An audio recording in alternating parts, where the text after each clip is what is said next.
الحمد للہ رب العالمین والصلاة والسلام علی سید الانبیاء والمرسلین وعلى آلہ الطیبین الطاہرین وعلى من تبعهم بإحسان إلی یوم الدین اما بعد اعوذ باللہ من الشیطان الرجیم بسم اللہ الرحمن الرحیم ایاک نعبد و ایاک نستعین۔ ایاک نعبد کا ترجمہ ہے بس ہم تیری ہی عبادت کرتے ہیں اور بس ہم تجھ ہی سے مدد چاہتے ہیں۔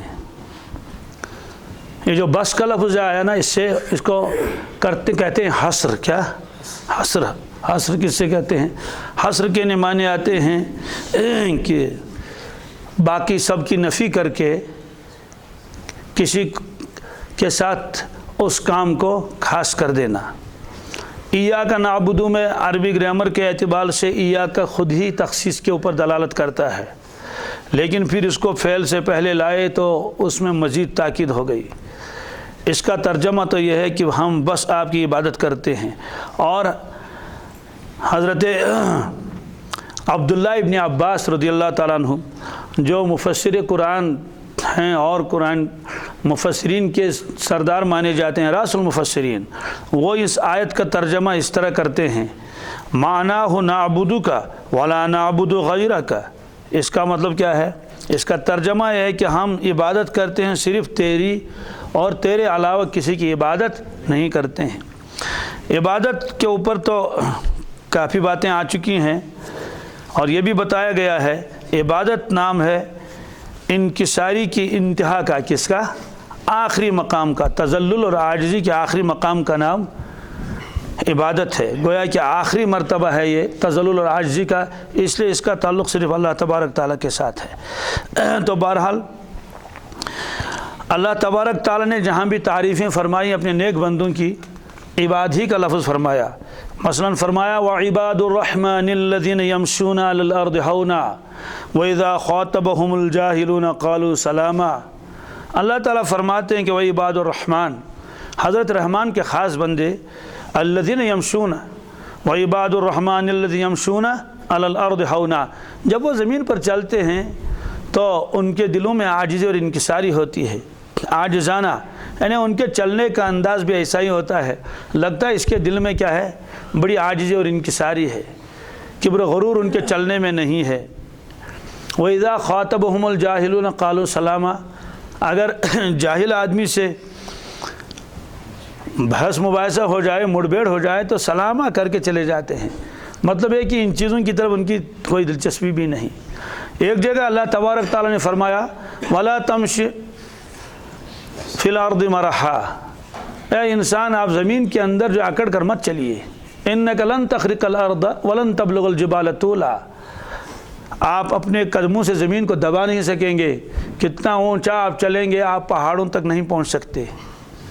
تو یہ جگہ جگہ فرمایا کہ آدمی تو بالکل گویا کہ عاجز ہے اور قدم قدم پر اللہ تبارک تعالیٰ کا محتاج ہے۔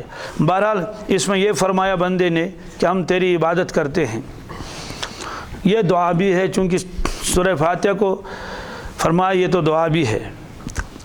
اور تفسیر ابن کثیر میں لکھا ہے قال بعض السلف الفاتحہ سر القرآن، فرمایا سورہ فاتحہ قرآن پاک کا راز ہے، قرآن پاک کا، اور وسرها هذه الکلمہ، سورہ فاتحہ کا راز ہے ایاک نعبد و ایاک نستعین، ایاک نعبد و ایاک، گویا کہ اس میں خلاصہ بتا دیا، کل دنیا میں آنے کا خلاصہ کیا ہے؟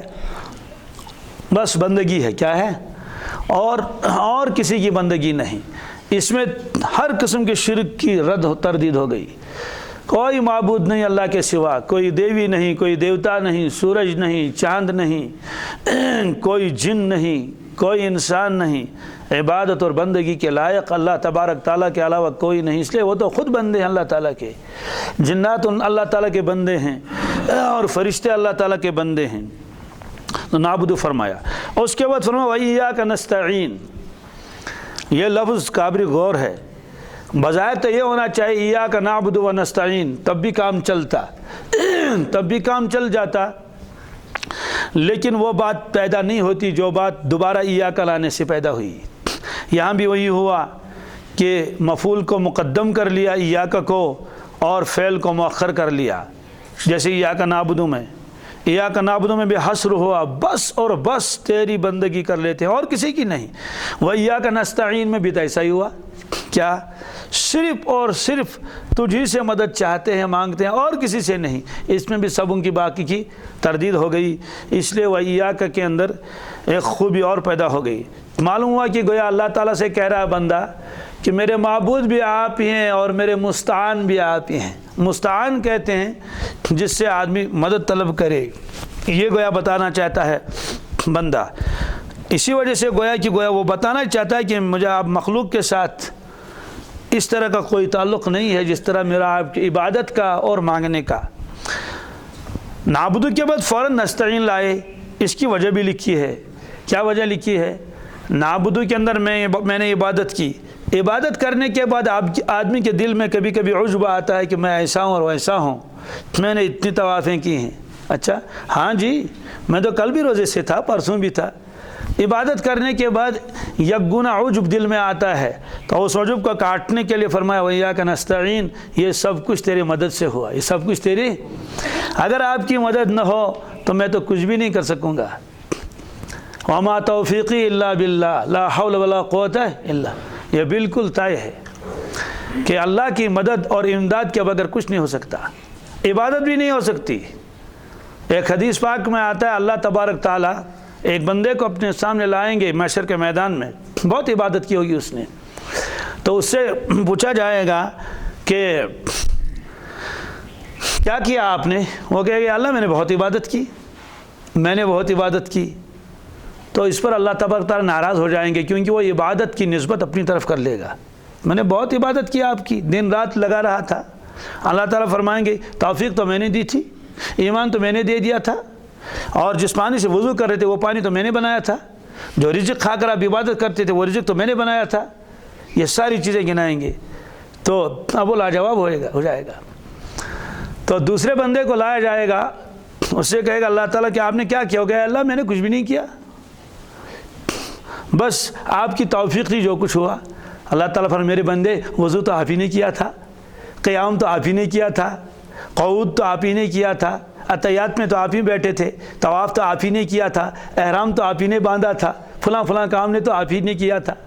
خلاصہ یہ ہے کہ پہلا جو بندہ تھا اس نے عبادت کی نسبت اپنی طرف کر لی کہ میں نے ایسا کیا۔ یہ جواب اللہ تبارک تعالیٰ کو پسند نہ آئے گا تو اللہ تعالیٰ فرمائیں گے اگر میری توفیق نہ ہوتی، میری مدد شامل حال نہ ہوتی تو آپ کچھ بھی نہیں کر سکتے۔ دوسرے بندے نے چونکہ عبادت کو اللہ تبارک تعالیٰ کی طرف نسبت کر لیا کہ اے میرے پروردگار میں نے کیا کیا؟ کچھ بھی نہیں کیا، جو کچھ ہوا سب تیری توفیق سے ہوا۔ اب اللہ تعالیٰ فرمائیں گے میرے بندے فلاں کام تو آپ ہی نے کیا تھا۔ اس کا مطلب کیا ہے؟ یہ گہرا مضمون ہے، اس کو سن لیجیے۔ دنیا میں ایک طبقہ آیا ہے، اس کو کہتے تھے جبریہ۔ کیا؟ اب تو ان کا وجود بھی نہیں۔ وہ کہتے تھے کہ انسان جو ہے یہ مجبور محض ہے۔ کیا ہے مجبوری محض کا مطلب یہ کہ جس طرح سے پتھر ہے، جس طرح سے درخت ہے، مجبوری محض ہے، کچھ نہیں کر سکتا۔ انسان بھی مجبوری محض ہے، یہ تو کچھ بھی نہیں کرے گا۔ تو اس میں بتا دیا کہ اس کی رد ہے ایاک نعبد میں۔ کیوں؟ بندے نے کہا اے اللہ میں عبادت کرتا ہوں آپ کی، تو ان کی رد ہو گئی۔ یہ بندے کو تو اختیار ہے، یہ تو اپنے اختیار سے اللہ اللہ کر رہا ہے، تو اپنے اختیار سے نمازیں پڑھ رہا ہے۔ اللہ تعالیٰ نے اس کو اختیار دیا ہے، اس کو اللہ نے فہم دیا ہے۔ اور ایک طبقہ تھا ان کو قدریہ کہتے تھے، یہ جبریہ تھا، وہ قدریہ کیا کہتے تھے؟ کہتے انسان تو مجبوری محض ہے، انسان تو مختار قل ہے۔ وہ تو کہتے تھے مجبوری محض، مختار قل ہے، اللہ کا کوئی دخل اس میں نہیں ہے۔ ان کی رد اس میں آ گئی کہ وَإِيَّاكَ نَسْتَعِينُ میں مختار کل کیسے ہے؟ اللہ تعالیٰ کی مدد کے بغیر کیا کرے گا؟ کچھ بھی نہیں کرے گا۔ یہ مستقل ایک مضمون آتا ہے کتابوں میں کہ انسان پھر ہے کیا؟ کہتے ہیں کہ انسان مجبوری محض نہیں ہے، بلکہ اللہ تعالیٰ نے اس کو کافی حد تک طاقت دی ہے، فہم دیا ہے، قدرت دی ہے۔ مختار کل بھی نہیں ہے لیکن مختار ہے من وجن، بہت ساری چیزوں میں مجبور بھی نہیں ہے، یہ درمیان میں ہے۔ ایک شخص حضرت علی کرم اللہ تعالیٰ وجہ کے پاس آئے، فرمایا حضرت انسان مجبوری محض ہے، مختار کل ہے، حضرت تو حضرت تھے، سبحان اللہ، ایسا فہم کس کو عنایت ہوا تھا جیسا فہم حضرت علی کرم اللہ تعالیٰ وجہ کو عنایت ہوا تھا۔ آپ نے فرمایا، وہ کھڑا تھا، آپ نے فرمایا ٹانگ اٹھا لو، اس نے ایک ٹانگ اٹھا لی، فرمایا دوسری اٹھا لو، اس نے کہا دوسری کیسے اٹھا لوں؟ فرمایا کیوں نہیں؟ کہا یہ تو میرے بس میں نہیں۔ فرمایا بس سمجھ میں آ گئی بات، ایک ٹانگ آپ نے اپنے اطاق سے اٹھا، دوسری نہیں اٹھا پاتے ہیں۔ معلوم ہوا کہ آپ مجبوری محض بھی نہیں، مختار کل بھی نہیں۔ مختار مجبوری محض اس لیے نہیں، ایک ٹانگ تو آپ نے اٹھا لی، مختار خل اس لیے نہیں کہ دونوں نہیں اٹھا سکتے۔ معلوم یہ ہوا کہ بعض چیزوں میں اللہ نے آپ کو اختیار دیا ہے اور بعض جن چیزوں پر تو آپ بالکل کیا ہیں، مجبور ہیں، اور اس میں آپ کا کوئی اختیار نہیں ہے۔ تو پھر بندہ کیا ہے؟ فرماتے بندہ خالق افعال نہیں ہے، بندہ کاسب افعال ہے۔ یہ بات جس کے ذہن میں آئے، کبھی بھی زندگی بھر کسی بھی عبادت پر اس کا کبھی غرور نہیں ہوگا، ہو نہیں سکتا۔ یہ مضمون جس کے دل میں بیٹھ جائے، یہ مضمون ہے کیا؟ یہ مضمون قرآن پاک میں ہے، واللہ خلقکم، اللہ تعالیٰ فرماتے ہیں لوگوں، اللہ تبارک تعالیٰ نے تم کو پیدا کیا، وما تعملون، اور جو تم نیک اعمال کرتے ہو اس کا پیدا کرنے والا بھی میں ہی ہوں۔ اب ظاہر سی بات ہے، کس آدمی کو دل میں خیال آئے کہ میرا ہاتھ میں نے خود بنایا، میری ناک میں نے خود بنائی، میری آنکھ میں نے خود بنائی، میرا کندھا میں نے خود بنایا، میرا دل اور میرا جگر میں نے خود بنایا، میرا چہرہ میں نے خود بنایا۔ دنیا کے کسی شخص کو اس میں کبھی بھی وہم و گمان بھی نہیں آ سکتا کہ میں نے اس کو بنایا۔ وہ کہتا ہے کہ بے تو خالق نے مجھے بنایا۔ اسی لیے کسی شخص پر ہنسنا نہیں چاہیے، کوئی بیمار ہے، کوئی دبلا پتلا ہے، کوئی کالا کلوٹا ہے، ہرگز نہیں۔ وہ شاید آپ کو واقعہ یاد ہوگا، ایک شخص ذرا بیچارہ جسمانی اعتبار سے کچھ کمزور تھا، شکل صورت کے اعتبار سے، تو ایک شخص اس کو بار بار دیکھ کے اس کو ہنستا تھا۔ ایک مرتبہ اس نے کہا ہنسنے والے سے، اس شخص نے، اس نے کہا کشمیری میں، اس سے کہا، کشمیری تھا وہ، اس نے کہا ہے تجھے میں پردو آسن مگر میں ون تو اس کا کرالس آسن کہ بانس چکاسن، یعنی آپ مجھ پر ہنستے ہیں یا میرے اللہ پر ہنستے ہیں؟ یہ تو حماقت ہے۔ اس لیے کسی کی ناک پر، کسی کی کان پر، کسی کی کوئی شکل و صورت پر کوئی ہنسے گا، یہ تو جہالت ہے، ہنسنا بھی نہیں چاہیے۔ اسی کے بڑے بڑے جوان معذور ہوتے ہوئے دیکھے گئے، بالکل پڑ گئے، کچھ بھی نہیں۔ تو اس وقت اس طرح سے جیسے ہمارے بدن کا خالق نہیں ہے، اس سے قرآن پاک نے فرمایا کہ افعال کا خالق بھی میں ہوں۔ افعال کا خالق، سوال ٹھیک ہے، جب افعال کا خالق اللہ تبارک تعالیٰ ہے تو پھر بندے کو ثواب کیسا ہونا ہی نہیں چاہیے؟ فرمایا بندہ تو کاسب افعال ہے، کیا ہے؟ اب یہ ایک ایسا غیر مضمون ہے، لیکن عارفین نے کہا کہ بالکل صحیح ہے، خلق کی نسبت اللہ کی طرف، کسب کی نسبت بندوں کی طرف۔ اس کی میں مثال بتاتا ہوں، انشاءاللہ مسئلہ حل ہو جائے گا۔ کیا ہوتا ہے، ایک آدمی مکان بنا رہا ہے، زمین اس کی اپنی ہے، حلال کمائی ہے، اب اس نے میٹیریل جمع کر لیا مکان بنانے کے لیے، سارا میٹیریل جمع ہو گیا، اینٹ، لوہا، پتھر جو بھی ہو، سیمنٹ۔ اس کے بعد اب اس نے دیکھا کہ اس کے لیے مجھے استعمال کرنا ہے کسی شخص کو جو یہ تعمیر کر لگے مکان۔ بہرحال اس کے سامنے بہت سارے ہیں، راج مستری اس کو کہتے ہیں، دشل۔ تب اس نے ایک کو منتخب کیا کہ چل آپ کام کر لیجئے، میرا مکان بنا لیجئے۔ اب وہ مکان بنا رہا ہے، بہت عالیشان مکان اس نے بنایا۔ بظاہر تو مکان کس نے بنایا؟ راج مستری نے بنایا نا، ترخان نے بنایا، لیکن وہ مکان کا مالک نہیں ہے۔ مکان کا مالک البتہ وہ کاسب ضرور ہے، اچھا کام کیا، مزدوری بھی ملے گی، مالک خوش ہو جائے گا، انعام اس کو دیا جائے گا۔ اور اگر اس نے کام ٹیڑھا کر لیا اور مالک خوش بھی نہیں ہوگا اور انعام بھی نہیں ملے گا، اس سے کہا جائے گا تم نے میٹیریل سارا ضائع کر دیا، اس پر ڈانٹ ڈپٹ بھی ہو سکتی ہے۔ بالکل ایسا ہی ہے، اللہ تبارک تعالیٰ کی توفیق شامل حال ہوتی ہے، بندہ عمل کر لیتا ہے، اچھا عمل کر لے گا، اس پر اس کو ثواب ملے گا۔ اس لیے کاسب افعال تو بندہ بنا، خالق افعال تو اللہ رب العزت خود بنے۔ اسی لیے کہتے ہیں کہ اللہ کی توفیق سے ہوتا ہے، اس کی توفیق کے بر کچھ نہیں۔ اب مجھے بتائیے، اگر کسی نے کتنا ہی دین کا کام کیا اور کتنی محنت کی، کتنی وہ خدمت کی، ہر وقت ذہن میں یہ رہے گا یہ اللہ کی توفیق سے ہوا، اللہ نے میری مدد فرمائی، ورنہ میری کیا مجال ہے۔ اس سے آدمی کو کبھی وہ نہیں آئے گا، غرور نہیں آئے گا۔ ایک حدیث پاک میں آتا ہے، ایک آدمی جنت کے اعمال کرتا ہے زندگی بھر، اور پھر اس کے بعد جنت اور اس کے درمیان میں بس ایک قدم کا فاصلہ رہتا ہے اور وہ دوزخی افعال کر لیتا ہے، دوزخ میں چلا جاتا ہے۔ ایک آدمی زندگی پر دوزخی افعال کرتا ہے، ایک قدم رہتا ہے جنت میں جانے کے لیے، جنت کے کام کر لیتا ہے اور اس میں جنت میں جاتا ہے۔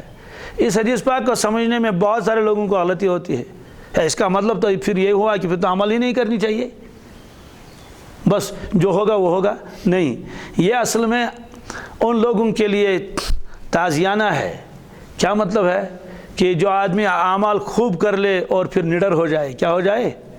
وہ کہے گا جناب میں نے تو اتنا اور اتنا کیا، جنت میرے لیے واجب ہے۔ اس سے کہے دیکھ کبر غرور میں مبتلا مت ہو جا، اللہ کی قدرت اگر اللہ کی مدد نہ ہو جائے گی ساتھ شیطان تم کو اٹھا کے لے جائے گا اور تم پتہ نہیں کیا کیا کام کرو گے، اس لیے ندامت میں رہو۔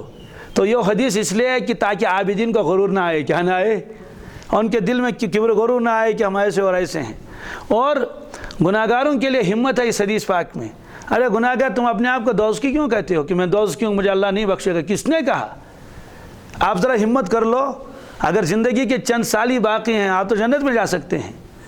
تو یہ گناہگاروں کے لیے اس میں ہمت افزائی ہے اس حدیث میں۔ لوگ حدیث کا مفہوم نہیں سمجھتے، اس لیے اعتراض ہو جاتا ہے دل میں، حالانکہ ورنہ تو نعوذ باللہ من ذالک یہ اعتراض تو اللہ کے نبی پر ہو جائے گا کہ آپ نے ایسا کیوں فرمایا۔ یہ اسی لیے ہے آدمی 80 سال تک عبادت کرتا رہے، ڈرتا رہے، ڈرتا رہے۔ اسی لیے بہت سارے لوگ کہتے ہیں ہتاس ونکے تو دعا ونکو سیمان نصیب گسن، یہ وہی ڈر ہے۔ اس کی وجہ سے آدمی کتنے ہی افعال کرے، کتنے اعمال کرے، ہر وقت اندر سے ڈرتا رہتا ہے، ڈرتا رہتا ہے، معلوم نہیں کیا ہوگا، معلوم نہیں کیا ہوگا۔ اعمال بھی کر رہا ہے اور ڈر بھی رہا ہے، اور یہ ڈر یہ ایمان کی علامت ہے۔ نڈر ہونا، بے باک ہونا، مجھے کوئی پرواہ نہیں ہے، ایمان میرے ساتھ ہے، اعمال میرے ساتھ ہیں، دوستو یہ تو خطرے کی بات ہے۔ تو اصل میں اس میں یہ بتانا مقصد نہیں ہے کہ اللہ تعالیٰ جو زندگی پر جنتی اعمال کرے گا اس کو دوزخ میں ڈال دے گا، جو دوزخیوں کے اعمال کر کے اس کو اٹھا کے کیا کر لے گا۔ تو اس حدیث کا یہ مطلب یہ ہے کہ آدمی اپنے اعمال کو کر کے غرور اور کبر میں مبتلا نہ ہو جائے۔ اس میں ایک عجیب واقعہ لکھا ہے، گھبراتا ہے آدمی اس واقعے کو پڑھ کر۔ کیا؟ ایک شخص تھے تو نیک اور صالح، عبادت بہت کی تھی، لیکن غرور اللہ کو پسند نہیں ہے۔ کسی بھی موقع پر چاہے دنیائی مال و دولت میں غرور آ جائے، حسن جمال پر غرور آ جائے، کسی کمال پر غرور آ جائے، علم و عمل پر غرور آ جائے، یہ غرور اللہ کو پسند نہیں ہے، بالکل ہی پسند نہیں۔ پھر بندہ اپنی طرف نسبت کر لے۔ ایک مرتبہ وہ تھا، اچانک ایک مشاہدہ اس کو ہوا، مشاہدہ ہوا کہ اللہ تبارک تعالیٰ کسی پر ناراض ہو رہے ہیں، کسی پر، یہ اس کو مشاہدہ ہوا کہ اس وقت اللہ کی ناراضگی محسوس ہو رہی ہے۔ تو بہت گھبرا گیا، پسینے پسینے ہو گیا، اس کا دل کانپنے لگا، اس کی روح کانپنے لگی، بہت گھبرا گیا۔ معلوم نہیں ہے کہ غضب خداوندی کس پر پڑ جائے، بہت گھبرا گیا، استغفار کرنے لگا۔ اس کے بعد چونکہ عبادت بہت کی تھی، فوراً اپنی توجہ، اس کی توجہ چلی گئی کس کی طرف؟ عبادت و بندگی طرف، فوراً آنن فانن۔ تو دل مطمئن ہوا کہ اگر غضب خداوندی آئے گا کم از کم میرے پاس تو نہیں آ سکتا، میرے پاس تو اور کسی کے لیے ہوگا، مجھے کیا کرے گا، مجھے تو سہارا بہت ہے، میں اتنے اعمال کیے ہیں، اتنی عبادت میں نے کی ہے۔ تو وہ خوف کم ہوا اور توجہ ساری کی ساری بجائے اللہ تبارک تعالیٰ کے اپنے اعمال صالح کی طرف گئی۔ یہ بات اللہ کو ناپسند ہوئی کہ اچھا اعمال صالح تمہارے کتنے بھی ہوتے ہیں پھر بھی تو ڈر ہونا ہی چاہیے آپ کو، اس لیے کہ انبیاء علیہ السلام جو معصوم ہوتے ہیں گناہوں سے، ان کے قلوب سے کبھی حیبت خداوندی ختم نہیں ہوتی، بالکل ہر وقت حیبت زدہ اللہ کا خوف، اور جو جتنا مقرب ہوتا ہے اس کے دل میں اتنا ہی خوف ہوتا ہے۔ تو بہرحال جو بادشاہ کے دربار میں رہتا ہو وہ شخص زیادہ کانپتا رہتا ہے، برخلاف اس کے جو ذرا دور رہتا ہو، اس کو بادشاہ کا اتنا ڈر نہیں۔ اسی لیے لکھا ہے عارفین نے، انبیاء علیہ السلام گویا کہ دربار کے حاضر ہیں، کیا ہے؟ ہر وقت اللہ کے دربار کے کیا ہے؟ حضوری میں ہے، اس لیے ان سے گناہ نہیں ہوگا۔ جو بادشاہ کے سامنے ہوگا ہر وقت 24 گھنٹے، وہ بادشاہ کی مخالفت کیسے کر سکتا ہے؟ تو حاضر دربار ہر وقت رہتے ہیں، ایک کیفیت ان کے اندر رہتی ہے باطنی اعتبار سے، اور اس میں اللہ کا خوف، اللہ کی عظمت۔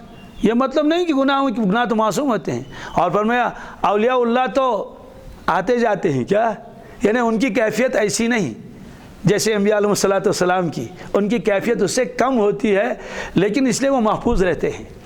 اور یہ مضمون حدیث پاک میں ہے۔ ایک شخص نے عرض کیا یا رسول اللہ صلی اللہ علیہ وسلم ہم آپ کی مجلس میں ہوتے ہیں تو کیفیت دوسری ہوتی ہے، وہ جو مشہور روایت ہے نافقہ حنظلہ والی روایت، آپ کی مجلس میں رہتے ہیں ایک عجیب کیفیت ہوتی ہے، ایسا لگتا ہے کہ جنت و جہنم اس دیوار کے پیچھے ہے، بالکل ایسا گویا جیسے مشاہدہ ہو رہا ہے، ایسی کیفیت دل میں ہوتی ہے، اللہ کی یاد، اللہ کا خوف، اللہ کی محبت، اور یہ کہ مر مٹیں دین کے لیے اور بس اللہ اللہ کرتے رہیں۔ لیکن جب گھر چلے جاتے ہیں، ادھر سے ایک کام ادھر سے دوسرا کام، بال بچوں میں مشغول ہوتے ہیں، اس کیفیت میں فرق آتا ہے، اس کیفیت میں فرق آتا ہے، یعنی وہاں بھی تو عبادت گزار ہیں وہ، لیکن کیفیت میں ظاہر سی بات ہے برابر فرق آئے گا۔ ظاہر سی بات ہے جو آدمی باہر بیٹھا ہوا دھوپ میں تو سورج کی کتنی گرمی اس کے اوپر ہوگی، اور جو ذرا سا سائے میں آ گیا، آڑ میں آ گیا تو فرق ہوگا نہیں ہوگا؟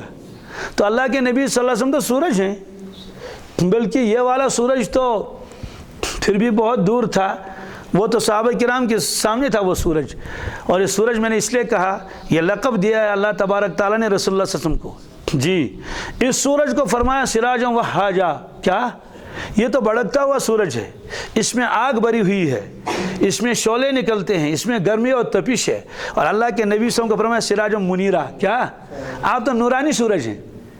منیر کے اندر ایک عجیب لطف ہے، اس کا مطلب ہے کہ آپ کے اندر شعلہ نہیں، آپ کے اندر تپش نہیں، آپ کے اندر وہ جوش نہیں جو جوش کس میں ہے؟ سورج میں، جو قریب جائے تو جل کے راکھ ہو جائے۔ منیر کہتے ہیں اس کو جو اپنا نور دوسرے میں منتقل کر سکے۔ منیر اسم فاعل کا صیغہ ہے اور نور سے نکلا ہے۔ سراجم منیرا، ایسا سورج، سراج کے معنی چراغ اور سورج دونوں کے ہیں، ایسے جیسے سراجم وہاجا بڑکتا ہوا چراغ، مراد سورج، سراجم منیرا ایسا سورج جو منیر ہے، دوسروں کے دلوں کو منور کرنے والا۔ اس لیے جو صحابہ کرام اللہ کے نبی صلی اللہ علیہ وسلم کے سامنے بیٹھے اور ان کی صحبت میں رہے، دوستو ان کے سینے منور ہو گئے۔ اللہ تعالیٰ نے فرمایا اللہ کے نبی صلی اللہ علیہ وسلم کو آپ تو سورج ہیں، اور اللہ کے نبی صلی اللہ علیہ وسلم نے صحابہ کو فرمایا آپ تو میرے تارے ہیں، آپ تو میرے اصحابی النجوم، آپ تو ستارے ہیں میرے۔ تو بہرحال تو کیفیت الگ الگ رہتی ہے۔ تو وہ شخص جو تھا تو ضمناً اس کے دل میں توجہ کس کی طرف گئی؟ اپنے اعمال کی طرف۔ تو یہ بات اللہ کو ناپسند تھی، فرماتے ہیں فوراً اللہ کو جو اس پر ناراضگی ہوئی تو ایک دم اس کے نامہ عمل میں کراس لگا دیا گیا کہ جتنے اعمال ہیں سب ختم، ہڑپ سب ختم ہو گئے۔ وجہ کیا ہے؟ وجہ یہ کہ اعتماد ہوا اپنے اعمال پر۔ کیا اس اعتبار سے آدمی کہہ سکتا ہے میں نے اعمال کے فوراً کہے اللہ کی توفیق سے، اے اللہ آپ کی مرضی نہ ہوتی، آپ میری مدد نہ کرتے کچھ نہ ہوتا۔ اور یہ مضمون ہے قرآن پاک میں، لا حول ولا قوت، اللہ کی مدد کے بغیر کچھ بھی نہیں ہوتا۔ اسی وجہ سے جب اللہ کی مدد آتی ہے تو آدمی اشراق بھی پڑھ لیتا، چاش بھی پڑھ لیتا، تلاوت بھی کر لیتا، اگلے روز کچھ بھی نہیں، سب چھوٹ چھاٹ گیا اور فجر کی نماز بھی قضا ہو گئی۔ تو اس طرح سے وہ ہوا۔ تو یہ اس نے خیال کیوں کیا تھا کہ غضب خداوندی کے مقابلے میں میرے اعمال کافی ہیں؟ اس کی ایک مثال بتاتا ہوں میں کہ بعض چیزیں ایسی ہیں کہ اعمال کی بدولت وہ چیزیں قریب نہیں آتی ہیں، چلی جاتی ہیں۔ مثلا جادو ہے، کلام پاک کی تلاوت جو زیادہ کرتا ہے جادو اس پر اثر نہیں کرے گا۔ ایک قاری صاحب ہیں، ایک جگہ 10 پارے روزانہ پڑھتے ہیں، کیا جی اللہ تعالیٰ بچائے حسد سے۔ یہ حسد دکانداروں میں بھی ہوتا ہے، یہ حسد ملازموں میں بھی ہوتا ہے، یہ حسد ہم مولویوں میں بھی ہوتا ہے کہ فلاں مولوی کسی طرح سے اس کو گرا دیا جائے، اور بہرحال یہ حسد ہمارے اندر بھی ہوتا ہے، اللہ ماشاء اللہ جس کو اللہ بچائے۔ ورنہ یہ ہوتا ہے کہ اس کی مسجد میں زیادہ بھیڑ ہوتی ہے، میری مسجد میں زیادہ بھیڑ ہوتی ہے، اس کے زیادہ مریدین ہیں، میرے زیادہ مریدین ہو جاتے، اس کے پیچھے پیچھے فالوور زیادہ ہیں تو وہ سب میرے پاس آ جائیں۔ تو اس کی وجہ سے ایک دوسرے کے اوپر جادو والا قصہ تو چلتا رہتا ہے۔ تو بہرحال جادو کیا اس کو، لیکن اثر نہیں ہوا اس پر، بالکل نہیں۔ جادو کرنے والے تھک گئے کہ کیا عجیب آدمی، اس پر جادو اثر ہی نہیں کرتا۔ تو ایک شخص نے اسے کہا، قاری صاحب کو میں جانتا ہوں، کون قاری صاحب ہیں وہ، تو یہاں نہیں ہے، یو پی والی بات ہے، یہاں تو وہ مسئلہ نہیں ہے، بہرحال اتنا جتنا وہاں ہے۔ تو اسے کہا قاری صاحب بہت مرتبہ آپ کے اوپر جادو کیا گیا لیکن واپس چلا جاتا ہے جادو، اثر نہیں کرتا۔ انہوں نے کہا کیوں؟ کہا جو 10 پارے آپ روزانہ پڑھ لیتے ہیں اس کی برکت سے کوئی جادو آپ پر اثر ہی نہیں کرتا ہے۔ تو اعمال ایسے ہیں کہ کتنے ہی چیزیں جنات قریب نہیں آتے، جی بالکل نہیں آتے قریب جنات۔ جو آدمی لا الہ الا اللہ وحدہ لا شریک لہ لہ الملک وله الحمد یحیی ویمیت بیدہ الخیر وهو علی کل شیء قدیر، روزانہ جس کا معمول ہو ایک تسبیح پڑھنے کا، کیا سارے دنیا کی جنات کو بلاؤ، اسے کہو کہ اس شخص کو ستا لو، قریب نہیں جا پائیں گے۔ کہنے کیوں؟ کہتے ہیں کہ یہ جو کلمہ پڑھتا ہے نا، کلمہ توحید 100 مرتبہ ایک تسبیح پڑھ لیتا ہے، ہم اس کا مقابلہ نہیں کر سکتے۔ ایسی حفاظت رہتی ہے ان کلمات کی برکت سے۔ تو بہرحال ان کلمات کی برکت سے تو یہ چھوٹی چھوٹی بلائیں تو دور ہو جاتی ہیں، لیکن اللہ تعالیٰ بچائے، کسی پر اللہ ناراض ہو جائے، کتنی عبادت تو کچھ نہیں ہوگا۔ تو اس کی کیا مثال ہے؟ مثال کے طور پر ایک آدمی ہے، بارش برس رہی ہے تو اس نے وہ برساتی پہن لی۔ برساتی تو آپ جانتے ہیں نا، رین کوٹ کیا کہتے ہیں اس کو، برانڈ ونن کاشر پر رین کوٹ اس کو کہتے ہیں، کہ وہ ایک کوٹ سا پہن لیا تو وہ جو ہے وہ واٹر پروف ہوتا ہے، اس میں پانی اوپر سے تو چلا جائے گا، اندر نہیں جائے گا۔ تو ایک آدمی باہر جا رہا ہے، رین کوٹ پہن لیا، جہاں بھی جانا ہے بارش کا کوئی خطرہ نہیں، لیکن اگر باہر گولیاں برس رہی ہوں تو کیا رین کوٹ کام دے گا؟ کچھ بھی نہیں۔ ایک آدمی کہتا ہے جناب تو مجھے کچھ بھی نہیں ہوگا، میرے پاس چھاتا ہے۔ تو ٹھیک ہے، چھاتا تو بارش کو تو روک سکتا ہے، لیکن کسی بم وغیرہ کو تو نہیں روک سکتا۔ اس لیے فرمایا کہ اعمال صالحہ کی وجہ سے چھوٹی چھوٹی بلائیں تو دور ہو سکتی ہیں، لیکن اللہ تعالیٰ بچائے کسی پر اللہ کی ناراضگی کسی وجہ سے ہو، کبر و غرور کی بنیاد پر اور کسی وجہ سے ہو، یہ سارے اعمال کچھ بھی مقابلہ نہیں کر سکتے۔ تو اس لیے غضب خداوندی کی وجہ سے اس کو یہ کاٹ دیا۔ تو ایاک نعبد میں یکگون دل میں یہ آیا تھا میں ایسا ہوں اور ویسا ہوں، فوراً کہا وایاک نستعین، اے میرے مولا بس تجھی سے مدد طلب کرتے ہیں، مانگتے ہیں۔ اس کا مطلب یہ ہے کہ یہ جو کچھ میں نے کیا آج تک، جتنی عبادت کی، اس میں آپ کی مدد شامل حال ہے، اس میں مدد آپ کے۔ اس لیے سالک کو اور عابد کو سورہ الحمد شریف کے پر غور کرنے سے کبھی بھی کبر غرور نہیں ہوگا، کیونکہ ایاک نعبد کے بعد فٹ سے لائے کیا، وایاک نستعین۔ تو ایاک نعبد کے اندر تذلل اور عاجزی کی انتہا ہے، اور وایاک نستعین میں یہ ہے کہ میرا آپ کے سوا کوئی نہیں ہے۔ اب اس نستعین کے اندر تھوڑی تفصیل ہے، اس میں یہ ہے کہ استعانت کس کو کہتے ہیں، اور اس استعانت کی کیا کیا صورتیں ہو سکتی ہیں۔ پھر اللہ کے نبی صلی اللہ علیہ وسلم نے جن کن موقعوں پر سوال کرنے کی اجازت دے دی ہے، جیسے فقراء وغیرہ غربا ہیں، اور کن کن کو سوال کرنے سے منع کیا ہے، یہ مضمون ضروری بھی ہے ہم لوگوں کے لیے، اور اس کی ضرورت بھی ہے۔ انشاءاللہ اس کے مضمون آگے آ جائے گا۔